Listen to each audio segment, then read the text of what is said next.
Hey everybody, it's Monday. Hello. You'll notice I'm not overlit and there's some changes in the background. I redid some stuff Friday night and over the weekend to clean the place up, and there's a gap there. I'll have to fix that at some point. Slowly, but I'm not overlit. I redid the lighting. I also rewired the entire back of my computer to get my third monitor working again. So Twitch will go a lot smoother now because I'll actually have that third screen again. Thanks, Windows, for just periodically dropping that third screen. But that's not what I'm talking about today. I'm talking about the thing that broke the internet over the I guess it was Friday into Saturday sort of thing, the announcements of Marvel Phase 4.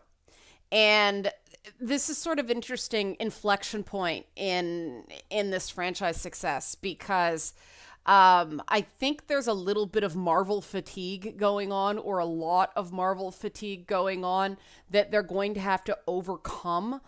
It's well timed because introducing new characters is a great way to do that, bring something fresh again.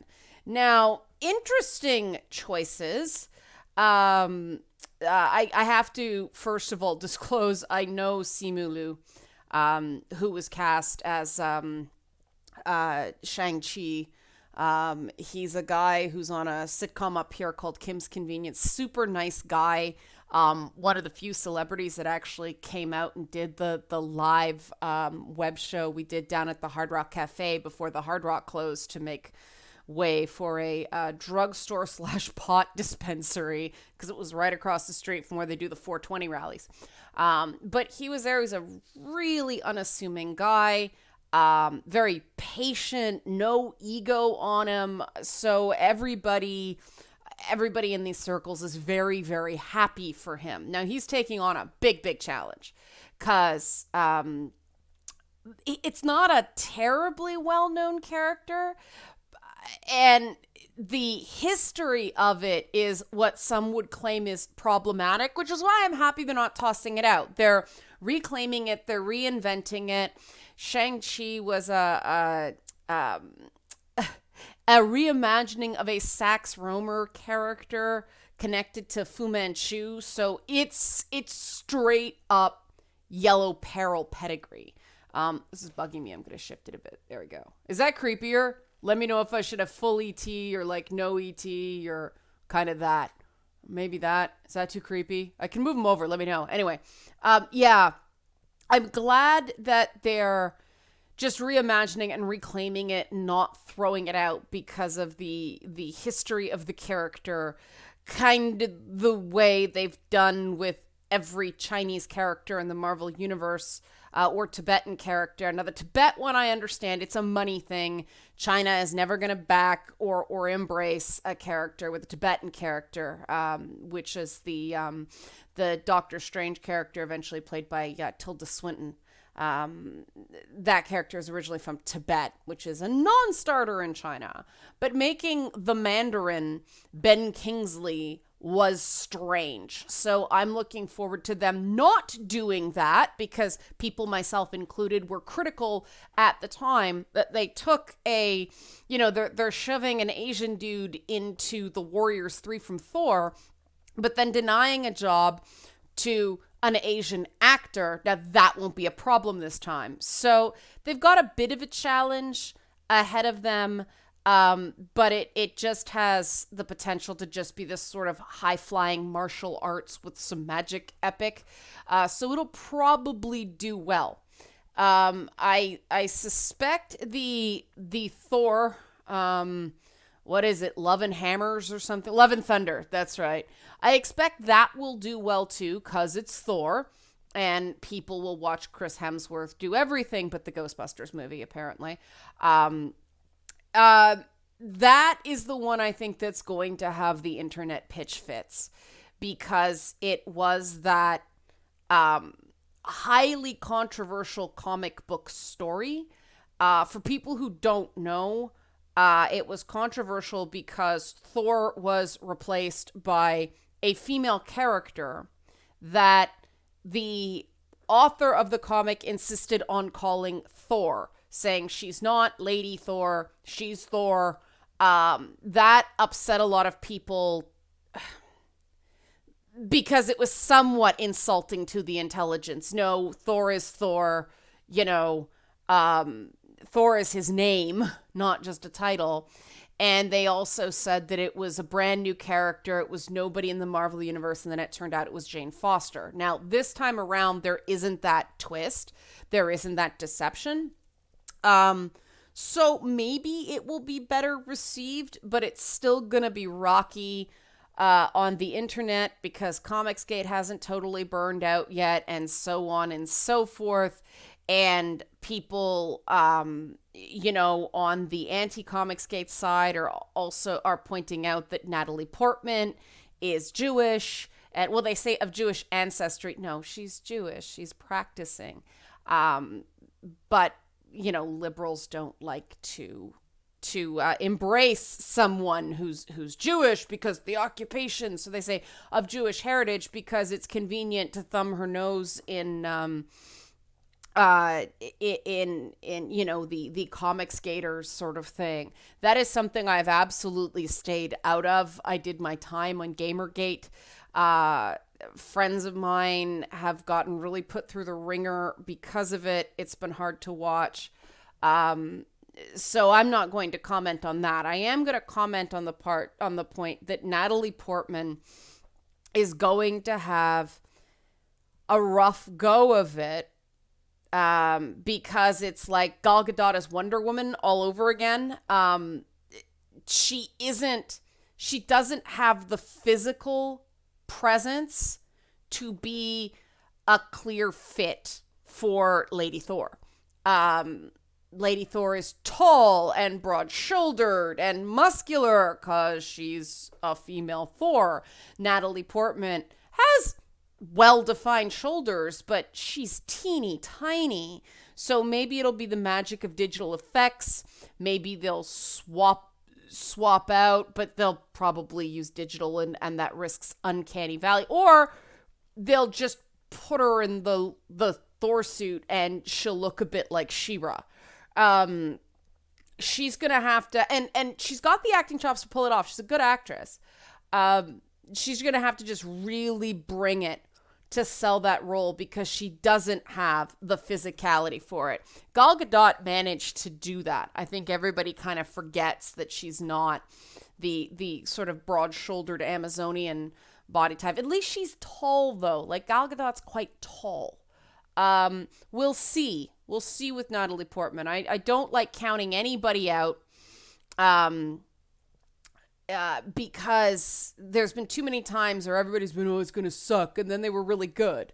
So I don't want to count anybody out, so I'm just talking about the inherent risks involved in taking this run. I'm very happy to see the Eternals being made.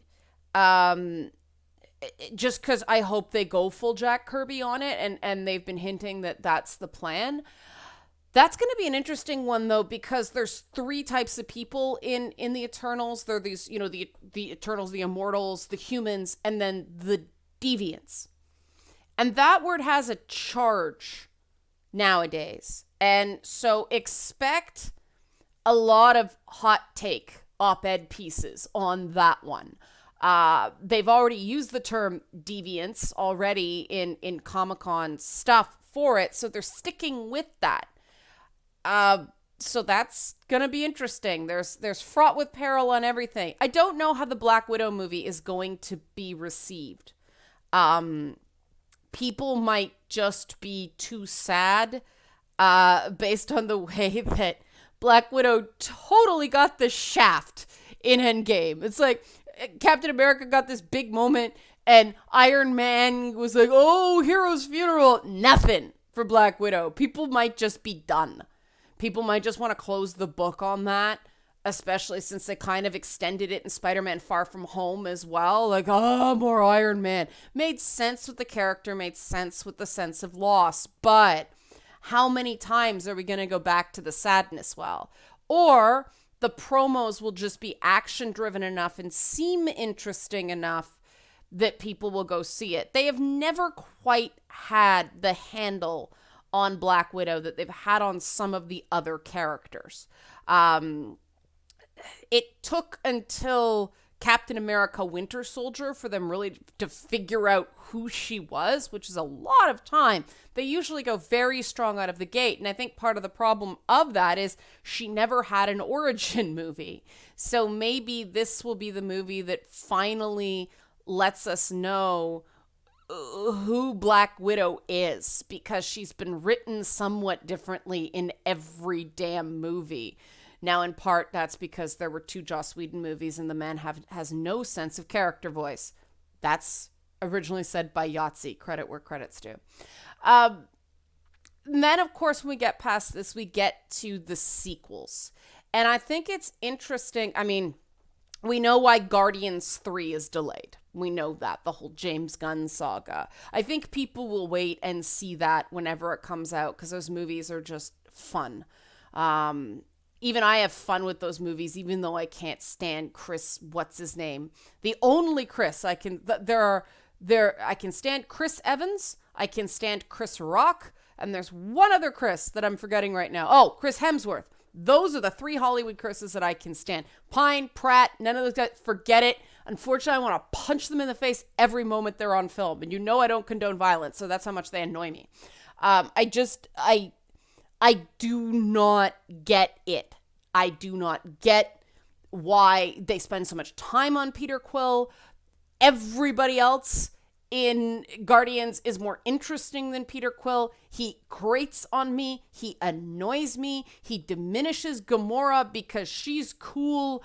And like even in, was it Endgame? They had sort of that moment of, you were with that guy? Ew, which... that's always just so, you know, it's not good. Why are you continuing to do it? So we'll see what happens there. But everybody else, I mean, Drax is awesome, Groot and Rocket. And, you know, I'd like Gamora to have more to do. More and more she's being upstaged by Nebula, because they're similar types of characters. Only Nebula has, you know, a lot more to do in these stories. And, you know, Karen Gillian just murders that character. Like the aggression she brings to that part is so amazing. So long way of saying everybody's gonna see Guardians, shut up and take my money. Black Panther 2 is obviously gonna be a huge hit. It's one of my, it's in like my top 5 Marvel movies, favorite Marvel movies. I really enjoyed Black Panther. It was about something. It wasn't just about the character's origin story, because he already kind of sort of was in, what was it, Captain America Civil War. Isn't it funny that the Captain America movies ended up being kind of like Avengers Light, but they ended up being better Avengers movies than Avengers movies? Yeah, there's lots more to explore with the Wakanda concept. I hope they keep the thread of it being about something again, because the way they handled Black identity and you know, the struggles that African American men struggle with, I really thought they did a good job with making Killmonger relatable, and all that stuff. So it's really going to come down to the script, because everybody loves those characters. Everybody's rooting for those characters. Just comes down to the script. And I'm glad they're waiting instead of rushing it out. Put it out when it's ready. The big one that I think is going to have to be amazing or they're in trouble is Captain Marvel. And, you know, there's no talk of it. Like the X-Men got about as much reference as that. That's a joke. Obviously, I agree with the idea to let the X-Men franchise rest a bit. You need to give as much space between the next round of X-Men and Hugh Jackman as Wolverine. Like, he's basically got to get so old that he can't possibly play Wolverine again, because everybody's gonna compare the next Wolverine to him. And so they need to give it as much time to rest as possible, and make it really good. And I hope they go back to like a definitive early X-Men movie with, you know, the what was his name, Senator Kelly and the Sentinels, and do and put them in the classic outfits, please. Just saying. Forget this black leather nonsense.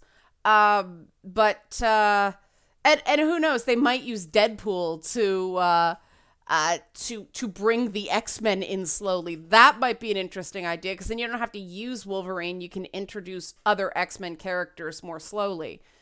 Stream of consciousness here. But getting back to Captain Marvel, because this is where I want to land it. I think I'm forgetting something, but that's okay, because they announced a million freaking movies and the TV shows. Oh yeah, the TV shows. I'm going to watch the TV shows. We're probably going to get them not on Disney Plus because we're in Canada, so I'm lucky. They're really starting off that service with a lot to watch, which is cool. Same thing for HBO Max. Woohoo, more Doom Patrol. Not Marvel, I know. But let me know if I should talk about Doom Patrol, or if just not enough people have seen it in the US to bother, because we get it on regular TV up here. So, but getting back to Captain Marvel. Her movie was a hot mess. It was. The press junket put a surprising number of people off that I did not expect to be put off from it. I walked into the Captain Marvel movie with very low expectations. It was a nerd tax to me. And I'd followed, but I hadn't wallowed in the whole Brie Larson saying provocative things in the press tour thing. Good as, excuse me, bless you. Thanks, Self. Bless me. Sorry about that. But I followed it. I didn't wallow in it. But I was like, oh, I cannot stand movies that have all this buzz around it for something other than. Excuse me, I'm allergic to talking about Captain Marvel, apparently. Sorry, guys. But I'm allergic to hype that happens around a movie that has nothing to do with the content of the movie. And that was the thing. They leaned in on this whole raw feminism thing, and then the movie actually had very little to say. They created a character who was a cipher. They had her playing her very, very flat with those brief moments of that hotshot pilot bravado. And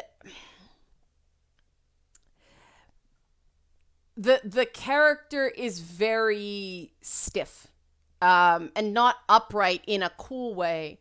I guess I'll have to do a DC thing tomorrow, because there's the whole Brandon Routh playing Superman thing again. But yeah, we'll do that for tomorrow. But the character isn't all there. The Captain Marvel movie was more a Nick Fury pseudo origin story. It was basically the story of how Nick Fury lost his eye that he wears the eye patch on. That was the much more meaningful thing. The rest of it, and it's funny because I was talking to a couple friends of mine earlier, like early last week. Yeah, it was early last week, I think. God, the times are running together. But about how there were at least 3 distinct writing teams that you could see in that script. And they started laughing because, yeah, they knew exactly what I was talking about. The script was a mess. And the story was, they tried to do way too much. It started off, it feels like something that was supposed to be kind of a placeholder, almost like an Ant-Man type thing, and it just grew into a massive, massive thing. And then they retooled it and redid it and all this stuff. But, I hope we get more Goose the Cat. I don't think we will, but that would be cool. Because if there's no Goose in Captain Marvel 2, what's the point, right? Because Goose was the best part of the movie. Just saying. But yeah, they really need to not focus on the fact that she is a woman. They need, who is Captain Marvel? Who is Carol Danvers? Don't give me a movie about #feminism. Give me a movie about a character that does stuff and says something about that character. That's what the Captain Marvel movie failed to do. It was just this, throw a dart at a board of feminist cliches and we're going to assemble a movie into it. This next movie, has to show that they have a grasp on Captain Marvel. They're not going to get 3 or 4 movies like they did with Black Widow to figure out who the hell this character is. You don't get to do that twice. Most people forget Black Widow first appeared in Iron Man 2, which was not good. I think everybody's tried to forget Iron Man 2. But yeah, they've got an uphill battle. I think they should focus on the fact that she is a pilot, that she is a thrill junkie, and I would use the fact that she kind of effed off during the big fight against Thanos, which made no blinking sense. The whole, other parts of the universe need me, that was bull. That was just because I swear they didn't know it was going to be so big. But they're going to have to deal with the fact that she did kind of F off when the universe needed her. Thanos wasn't just a fight against, for Earth. It was the whole universe, or solar system or galaxy. I forget the conceit. Anyway, she's going to have to deal with the fact she wasn't there. And she got her ass kicked in that battle. And that's where I'd start it. I'd start it with her getting a massive comeuppance. So, that cockiness as a defense mechanism, but a real crisis, because here she is. She was supposed to be the most powerful person in the universe, and she went out in like 3 seconds against Thanos. That made no sense. So I would like to see her dealing with that failure. And what do you do after you weren't the hero? You had all this power, and a guy with a bum heart who made his own suit was the guy who had to deal with it. Also a wizard. And how old's Peter Parker now? 17? Yeah, they did the job that you with your freaking hand cannon and your energy being OP stuff couldn't do. That's where I'd start Captain Marvel 2. The fact that, oh wow, she's this big savior of the Skrull and all that stuff. Yeah, she got the floor wiped with her. Like, Thanos just owned her. And humble the character, start her from there, because I think that will instill some goodwill in the audience. I think that there has to sort of be a defeat with her, because yeah, there is some cleanup Marvel has to do regarding that. And then moving forward, you have to let people not like stuff without labeling them a bad thing TM. Like, I know somebody who is an absolute super fan of the Marvel Cinematic Universe. I actually became, online friends with her because she is such a huge fan of the Marvel Cinematic Universe. And I'm like, all right, take me through the Thanos army thing. She knew the different aliens and where they came from and what they did. Like, she knew everything. And she isn't feeling Lady Thor because Natalie Portman wasn't all in to playing Jane Foster. She was kind of in, she was kind of out. She wasn't like committed in a way that a super fan like that would want somebody. People want the actors who play things to be as excited about playing those things as they are.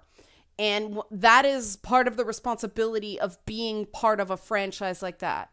No matter what you think privately, you have to be super duper cheerleader in public. That's super important. And that's not sexist. That's not anything like that. It's just an issue with and this would be true of anybody who seemed above the material. And people need to be allowed to say those things without being dismissed as sexist or racist. Everybody who didn't love Black Panther as much as I do, I don't think they're racist. I think that they very likely did not connect to some of the cultural things that I did, but that doesn't mean they're hateful, right? And it was interesting because I was seeing on I'm a news junkie. I have it on when I'm playing like my classic adventure games and stuff like that. Because I feel like I should be doing something kind of smart when I'm playing Quest for Glory for the 30th time in my life, because it's relaxing and it's comforting, and I needed that lately. But the someone said that the Democrats, the left, labeling everything an ism has put people off. And I think that's true of marketing as well. I think one of the things with nerd stuff is you got to let people scream and then prove them wrong, because they expect you to play a superhero.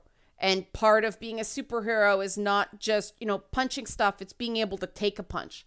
And that's not terribly fair, but it is what it is. It comes with the territory. It's like being a YouTuber. And I think they have to stop. They got their one with Captain Marvel, kind of milking the culture war. They didn't do that with Black Panther because there was such a groundswell of sincere excitement about that movie that they didn't have to. They stoked it with Captain Marvel in a way that, like I said, I checked out because it was just not fun. They can't do that again. They're actually going to have to market these upcoming movies on their merits. They can't lean too hard on the importance of, a non-stereotypical Asian lead superhero in the Marvel Universe, because, well, you can't exactly claim Shang-Chi isn't stereotypical. He's linked to Fu Manchu, right? So they're just going to have to make a good movie. And quite frankly, that is I think, the most important thing these superhero movies can do for diversity, for getting people used to people of color and women and gay people and trans people and so on and so forth. Just make characters people like in movies people like. That's all you have to do. That's all you should be doing. The fact that Black Panther lent itself to that story, that's amazing. But for the people who didn't identify that way, look, battle rhinos and cool spaceships, right? It was a fun movie that not everybody connected to because they didn't get the cultural points. And if you didn't, that's okay. Because I know people who absolutely love the Avengers movies. They bore me to tears. I like the standalones much better. We need to be able to do that. And what kind of pisses me off is poor Falcon. He's being left out. Valkyrie, the characters that have sort of like bided their time so that they can be established and people can just accept them on their merits. I don't know of anybody who doesn't like Falcon. For a while, he was my friend's little, 10-year-old corn-fed kid's favorite Marvel character, Falcon. So, there's a lot of cool things being done in that regard. Idris Elba as Heimdall, freaking awesome, and the guy barely said very many words. These are the sorts of things that are extremely important because they were just taken on their own terms. And I'll talk more about this in the DC video I'm going to do tomorrow, because enough right now, right? I've talked enough. But that's sort of my recap of what's going on with Marvel film and TV properties, even though I didn't talk very much about the TV. This was enough, right? Okay. 2 more days to get your boss fight surveys in. Wednesday is the last day. I will repeat this again on Tuesday, because then I have to start compiling it and making the list so we can do the next round of voting. Lots of voting, right? So if you miss that, you still want to get involved. You still want your plot point voting. Help support this channel. Become a monthly patron. Patreon.com/LeannaK. Thanks for watching.